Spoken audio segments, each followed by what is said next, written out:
Good morning 10th class. Today we will continue our same chapter that relate to power sharing. Power sharing के अंदर बेटे basically क्या होगा कि forms of power sharing यानी कि हमारे पास सत्ता की साझेदारी के कितने रूप हैं। देखो बेटे यहीं से चैप्टर को कंटिन्यू करेंगे। The idea of power sharing has emerged in opposition to the notions of undivided political power. देखो बेटे पावर शेयरिंग का जो आइडिया था बेटे वो किसके अपोजिशन में था कि हमें पॉलिटिकल पावर को डिवाइड नहीं करना चाहिए। For a long period of time it was believe that all power of government must reside in a one person or group of persons located at one place. It was felt that if the power is decide to disperse it would not be possible to take quick decisions. देखो बेटे यहाँ पर क्या था कि बहुत लंबे समय तक हम लोग क्या बिलीव कर रहे थे कि अगर हम लोग पावर को क्या करेंगे डिवाइड करेंगे, ठीक है ना, तो क्या क्या समस्याएं होंगी, यहाँ पर बेटे एक वर्ड आपके लिए गिवन है डिस्पर्स का मतलब होता है बच्चों बेसिकली डिवाइड करना, डिस्ट्रीब्यूट करना। It would not be possible, तो बेटे हम लोग क्विक डिसीजंस नहीं ले पाएंगे और ना ही डिसीजंस को इम्प्लाई कर पाएंगे, लागू कर पाएंगे। But this notions have change with the emergence of democracy. लेकिन बेटे लोकतांत्रिक विचारधारा आने के बाद से बच्चों ये जो सोच है वो काफी परिवर्तित हो गई है।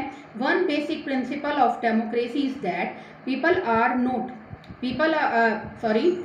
one basic principle of democracy is that people are the source of political power. देखो बेटे हमारा डेमोक्रेसी का प्रिंसिपल है कि बेसिकली सभी पावर का सोर्स क्या होती है, गवर्नमेंट नहीं होती, कौन होती है, जनता होती है।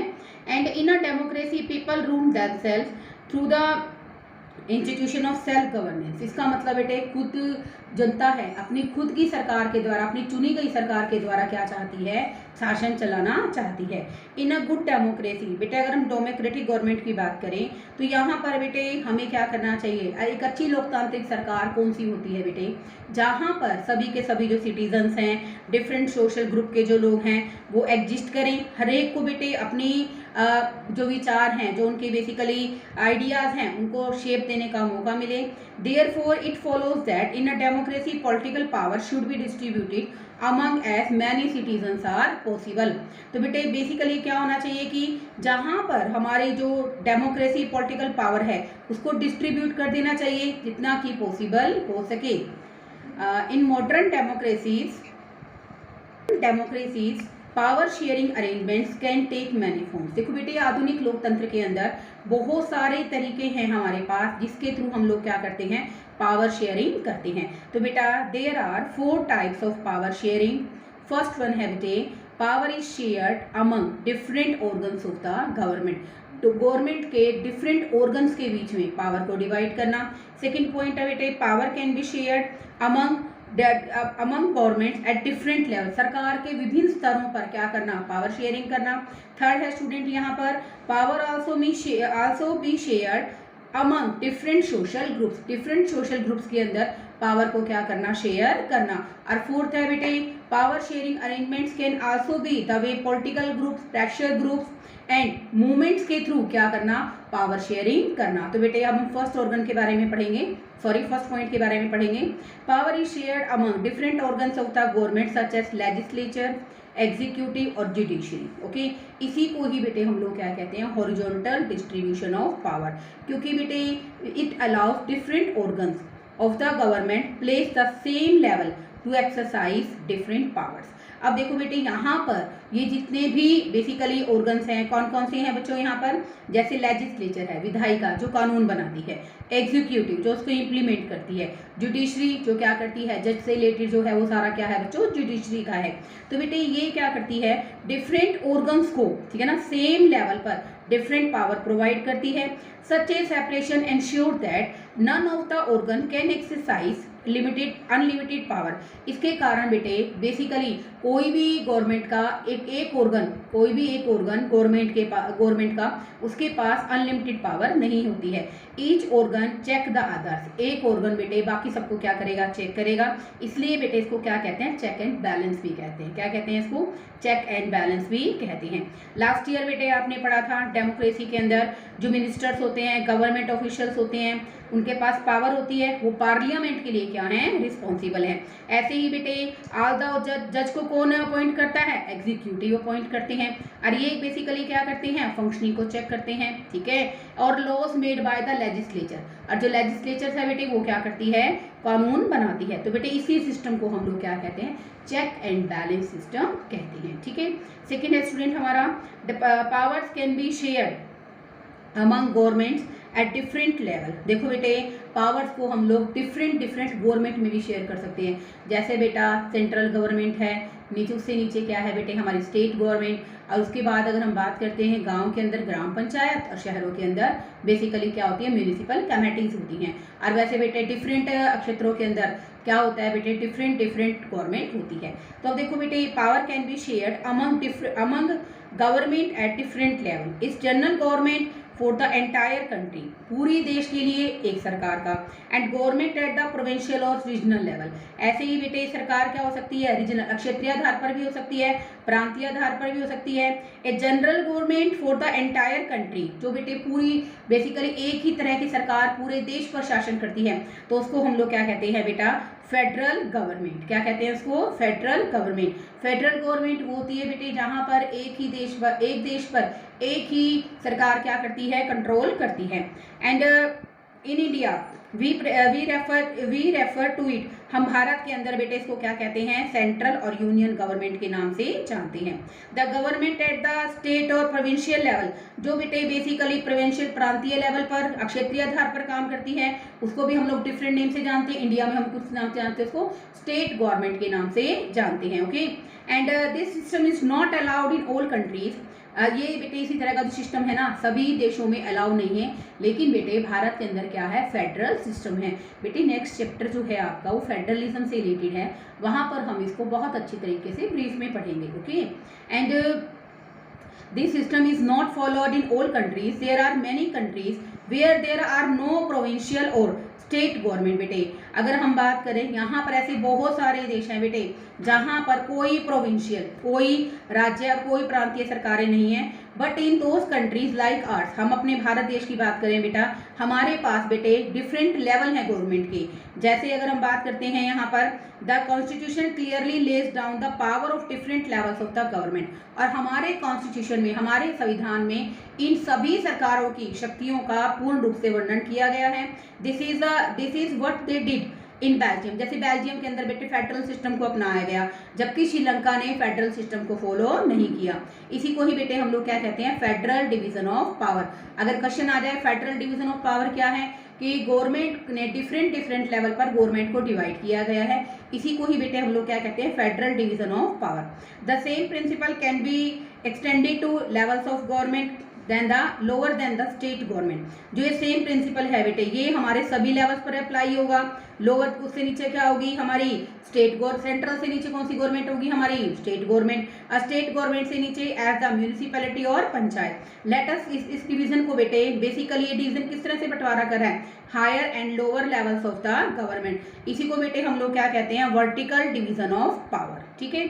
एंड नेक्स्ट स्टूडेंट हमारा थर्ड पॉइंट, पावर्स में also be share in different social group. शक्तियों का विभाजन बेटे हम लोग डिफरेंट सोशल ग्रुप, विभिन्न सामाजिक समूह के आधार पर भी कर सकते हैं, लिंग्विस्टिक ग्रुप यानी कि भाषा के आधार पर भी कर सकते हैं, रिलीजियस ग्रुप धर्म के आधार पर भी कर सकते हैं। जैसे बेटे बेल्जियम में जो एग्जाम्पल है कम्युनिटी गवर्नमेंट, कम्युनिटी गवर्नमेंट बेटे किसका एग्जाम्पल है, कि पावर्स को हम लोग बेसिकली लिंग्विस्टिक आधार पर भी क्या कर सकते हैं, डिवाइड कर सकते हैं। In some country there are constitutional legal arrangement where by socially weaker section and women are represented in the legislature और एडमिनिस्ट्रेशन। बेटे बहुत सारे ऐसे देश हैं जहां पर कॉन्स्टिट्यूशनल का मतलब संवैधानिक, लीगल मैंने वैधानिक अरेंजमेंट है, जहां पर जो पिछड़े हुए कमजोर वर्ग है और महिलाओं को लेजिस्लेचर यानी कि विधायिका में, ठीक है ना, कानून बनाने में, और एडमिनिस्ट्रेशन में क्या दिया गया, आरक्षण दिया गया है। लास्ट ईयर बेटे आपने पढ़ा भी है 9th क्लास में रिजर्व कॉन्स्टिट्यूंसी यानी कि आरक्षण के बारे में पढ़ा है इन असेंबली के अंदर भी बेटे क्या दिया गया है, आरक्षण दिया गया है। पार्लियामेंट के अंदर भी 1/3 जो होंगी सीट्स वो महिलाओं की होगी। तो बेटे ये भी किसका एग्जाम्पल है, रिजर्व कॉन्स्टिट्यूंसी का। And the type of arrangement is meant to give space in the government and administration to different diverse group who otherwise would feel alienated from the government। तो बेटे इस तरह के अरेंजमेंट्स के अंदर government में ऐसे कमजोर और पिछड़े वर्गों को क्या प्रोत्साहन दिया जाता है, उनको सरकार के अंदर शामिल किया जाता है। नहीं ऐसा करेंगे तो क्या होगा बेटे, वो बेसिकली कैसा फील करेंगे, अलगाव महसूस करेंगे। ठीक है, this method is use to give minority communities a fair sharing power. तो बेटे बेसिकली ये जो मेथड है हम लोग कब यूज करते हैं, जो माइनॉरिटी कम्युनिटीज हैं बेटे, ताकि उनको पावर शेयरिंग में उनको हिस्सा मिल सके। तो बेटे चैप्टर 3 में हम पढ़ेंगे एक्मोडेटिंग इन सोशल डाइवर्सिटी, वहां आपको और अच्छे ढंग से क्लियर हो जाएगा। एंड पावर शेयरिंग को बेटे हम लोग कर सकते हैं पॉलिटिकल पार्टीज, विभिन्न राजनीतिक दलों में, प्रेशर ग्रुप, दबाव समूह के अंदर और विभिन्न मूवमेंट्स पर, जो कहीं ना कहीं बेटे क्या करते हैं, पावर को कंट्रोल करते हैं। In democracy citizen must have freedom. देखो बेटे सिटीजन्स को पूरा अधिकार है, नागरिकों को, कि वो क्या करे, अपने दावेदारों को, कंटेंडेंट्स क्या होता है, कंटेंडेंट्स का मतलब बेटे एक तरह से ये भी होता है कि वो अपने दावेदारों को चुने। दावेदार का मतलब यहाँ पर क्या, कि वो अपने प्रतिनिधियों को चुने। And in contemporary democracy this takes the form of competition among different party. इसके कारण बेटे विभिन्न राजनीतिक दलों के अंदर क्या होता है, कंपटीशन होता है। In the long run power is shared. Power को बेटे हम लोग डिफरेंट पॉलिटिकल पार्टीज के आधार पर डिवाइड करते हैं, जिनकी डिफरेंट आइडियोलॉजीज क्या होता है बेटे, विचारधारा। हर एक राजनीतिक पार्टी की बेटा अपनी एक विचारधारा है कि वो सत्ता में आने के बाद क्या करेंगे। ठीक है ना। And social groups, sometimes this kind of sharing can be direct. कई बार बेटे इस तरह से पावर शेयरिंग डायरेक्ट भी हो सकती है। व्हेन 2 और more parties form a alliance to contest election. कई बार बेटे 2 या 2 से अधिक पार्टियां क्या हो जाती हैं, एलियंस क्या होता है बेटे, एक दूसरे की सहायता प्राप्त करके सत्ता में आती है। तो बेटे ऐसी गवर्नमेंट को हम लोग क्या कहते हैं, coalition government. And coalition government का मतलब क्या होता है, गठबंधन सरकार। when a single party does not represented when a single party is not able to get maximum shares maximum seats to make a government, then क्या होगा, 2 पार्टीज क्या हो जाएंगी, एक दूसरे के साथ इकट्ठी हो जाएंगी और एक सरकार बनाएंगी, जिसको हम लोग क्या कहते हैं, गठबंधन की सरकार। ठीक है ना बेटे। इस वीडियो को देखने के बाद से मेरी आप सबसे एक यही क्वेश्चनिंग रहेगी कि हमारे इंडिया के अंदर किस तरह की गवर्नमेंट है, सिंगल गवर्नमेंट है, मल्टी पार्टी गवर्नमेंट है, मल्टी पार्टी तो नहीं, आप सिंगल गवर्नमेंट है, या फिर हमारे देश के अंदर एलियंस गवर्नमेंट है, या फिर कोलिशन गवर्नमेंट है। और कोलिशन गवर्नमेंट है तो कौन कौन सी 2 राजनीतिक दलों ने एलियंस किया है। ठीक है, अब देखो बेटे, if their alliance is elected, अगर उनका एलियंस चुन लिया जाता है, सिलेक्ट हो जाता है, तो बेटे वो कोलिशन गवर्नमेंट पावर के अंदर आ जाती है। In a democracy we find interest group such as traders, businessman, industrialist, farmers, industrial workers. तो बेटे इसी तरह से जो इंटरेस्ट लेते हैं डेमोक्रेसी के अंदर बेटे, व्यापारी वर्ग है, बिजनेसमैन है, फार्मर्स हैं, इंडस्ट्रियल वर्कर है, वो भी काफ़ी इंटरेस्ट लेते हैं। They will also have a share, वो भी बेटा गवर्नमेंट की पावर के अंदर शेयर चाहते हैं। ठीक है। एंड हर तरह से अब इसके लिए बेटे वो गवर्नमेंट में पार्टिसिपेट करना चाहते हैं, ताकि वो डिसीजन मेकिंग प्रोसेस को इन्फ्लुएंस कर सके। तो बेटे ये अपने आप में एक 5 मार्क का क्वेश्चन है। तो बेटे इस पूरे टॉपिक में से अगर आपके जो क्वेश्चन बनते हैं वो कौन कौन से बनते हैं, एक तो यही बेटा what are the different forms of the government. ठीक है ना, different forms of the government कौन कौन सी है अकॉर्डिंग टू पावर शेयरिंग। ठीक है ना, पावर शेयरिंग में different forms of the government कौन कौन सी है। तो बेटे 4 पॉइंट ये बन जाएंगे, इनमें से कुछ शॉर्ट क्वेश्चंस बनेंगे तो वो बना लीजिए। फर्स्ट बनेगा बेटे इसमें इस पैसेज में से स्टार्ट से, जैसे आपको दे रखा है कि when the authorities power is decided to disperse what will be happen। अगर हम लोग क्या करेंगे, पावर को डिस्पर्स मैंने बिखरा देंगे, तो क्या होगा, it is not able to take timely decision and decision will be delay, and this will also create a problem to enforce them decision। तो बेटे 3 पॉइंट लिखोगे, टाइमली डिसीजन ले पाएंगे, डिसीजन लेने में देरी हो जाएगी और उनको इन्फोर्स करने में, लागू करने में भी हमें क्या आएंगी, दिक्कत आएंगी। एक तो बेटे इसके अंदर ये पॉइंट बन जाएगा। और एक सेकंड क्वेश्चन है बेटे इसके अंदर, शॉर्ट क्वेश्चन की बात कर रही हूँ मैं, what is the principle of democracy, या फिर आप लिख सकते हो बेटे explain what is good democratic, explain what do you mean by good democratic government, जो सभी डिफरेंट सोशल ग्रुप को रिस्पेक्ट करे, उनको गवर्नमेंट में पार्टिसिपेट करने दे, उनकी पूरे जितनी भी डाइवर्सिटी है उसको रिस्पेक्ट करे, this is known as good democratic government. तो बेटे 2 क्वेश्चन यहाँ से शॉर्ट हो गए, एक लॉन्ग क्वेश्चन हो गया फॉर्म्स ऑफ पावर शेयरिंग, और एक बेटे आपका यहाँ से आप लोग बना सकते हैं कि जैसे हॉरिजॉन्टल डिस्ट्रीब्यूशन ऑफ पावर किसको कहेंगे, तो जब हम गवर्नमेंट को डिफरेंट ऑर्गन्स में डिवाइड करेंगे।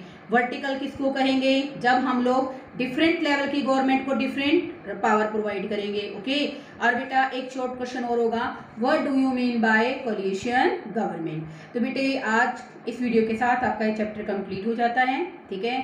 इस दौरान बेटे आपको इस चैप्टर का टेस्ट आपको मंडे को लिया जाएगा। इसके शॉर्ट क्वेश्चंस जो मैंने इस टॉपिक से तैयार कराए हैं, इससे पहले भी बेटे जो क्वेश्चन मैंने डिस्कस किए हैं वो सभी के सभी क्वेश्चन बेटे आप अच्छे ढंग से प्रिपेयर करोगे, अपने नोटबुक में नोट डाउन करोगे। अगर आपको कोई भी प्रॉब्लम आती है वीडियो से related, then you can ask me. Okay, thank you students.